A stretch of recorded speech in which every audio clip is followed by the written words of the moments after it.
next chapter, we're highlighting the importance of connection and integration, not only for our brain health, but for our spiritual health as well. Maybe that's a completely new idea to you.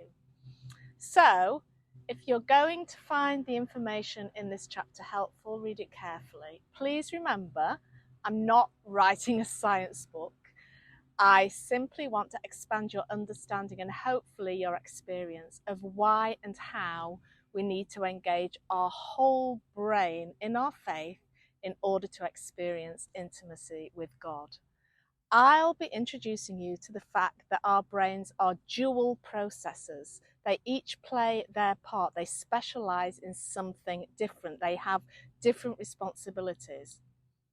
I think the big takeaway from this chapter is to move away from the belief that you are either left-brained or right-brained. And we've often heard that, I know I have, because if you don't move away from that idea of choosing one or the other and then only exercising that part of your brain, you may always struggle to experience an intimate relationship with God. Why is that? Because the creative right brain is where God has given us, you, the capacity to experience relationship, intimate attachment, emotions, and so on. So I want to ask you to get to a place where you will no longer settle for only using a part of your brain in your faith. Don't think left brain or right brain. Think instead of integration and connection, moving between the two. Think about engaging the capacities of both hemispheres of your brain.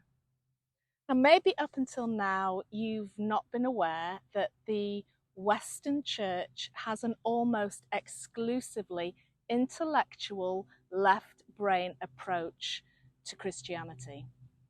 That's why in churches you'll hear a lot of emphasis on right thinking, right theology, but very little experiencing about what we say we believe in terms of how we live our lives. A good example is how many Christians can tell you God is love, but never truly feel loved or live like they are loved. Why is that?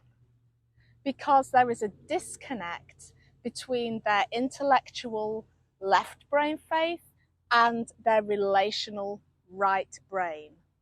This is obviously a very simplified explanation of the brain, but I hope it will be enough to help you commit to worshiping God with all of your mind and soul and strength.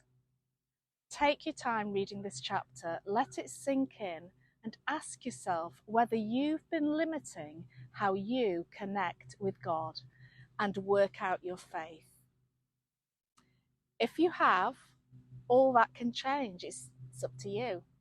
And I'd love to help you explore that. Well, that's all for now. I will see you again in chapter 3. Bye for now.